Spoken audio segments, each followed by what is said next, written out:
পরিবেশের ভারসাম্য রক্ষা, জীববৈচিত্র্য সংরক্ষণ এবং জলবায়ু পরিবর্তনের বিরূপ প্রভাব মোকাবিলায় গাছের গুরুত্ব তুলে ধরে বরিশালে অনুষ্ঠিত হয়েছে বৃক্ষরোপণ কর্মসূচি 2026।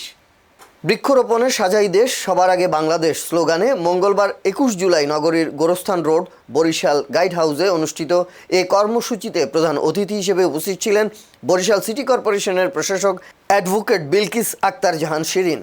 বর্তমান সরকারের অন্যতম নির্বাচনী অঙ্গীকার 5 বছরে 25 কোটি বৃক্ষরোপণ কর্মসূচির অংশ হিসেবে এই কর্মসূচির আয়োজন করে Bangladesh girls guide association Barishal অঞ্চল।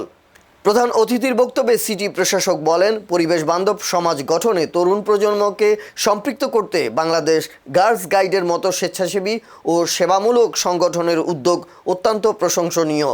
এ ধরনের কার্যক্রম দেশব্যাপী সবুজায়ন আন্দোলনকে আরও বেগবান করবে বলে আশাবাদ ব্যক্ত করেন তিনি। বাংলাদেশ গার্লস গাইড অ্যাসোসিয়েশন বরিশালের দায়িত্বপ্রাপ্ত আঞ্চলিক কমিশনার জাহানারা বেগমের সভাপতিত্বে অনুষ্ঠানে সংগঠনের কর্মকর্তা বুলবুল, বিভিন্ন শিক্ষা প্রতিষ্ঠানের গাইড ও রেঞ্জার সদস্য, স্থানীয় কমিশনার এবং শতাধিক গাইড সদস্য উপস্থিত ছিলেন। অনুষ্ঠান শেষে অতিথিবৃন্দ ও গাইড সদস্যরা বরিশাল গাইড হাউস প্রাঙ্গণে বিভিন্ন প্রজাতির ফলজ, বনজ ও ঔষধি গাছের চারা রোপণ করেন। এত মজা। আমার দুই মেয়ে, ওরা আমাদের সাথে ছিল, ওরা এখন অনেক বড়। তার একটা মেয়ের জামাই আমরা বরিশাল কলেজের প্রিন্সিপাল। আমি বলি যে তোমার শাশুড়ি আমাদের বান্ধবী ছিল। এত মজার জীবন, এত সুন্দর একটা পরিবেশ। আপনারা আমাদের সরাসরি টিচার ছিলেন, তারপরেও আপনাদের সাথে যে কত মজার, অনেক আমাদের বিনা আমার কথা বলতেই হবে, যার কথা না বলে অসম্পূর্ণ থেকে যাবে। যে আমাদেরকে বাচ্চাদের মতো, একদম নিজের সন্তানের মতো যিনি ভালোবেসেছেন, ভালোবাসতেন। এবং আপার কথা সবসময় এটা মনে পড়ে।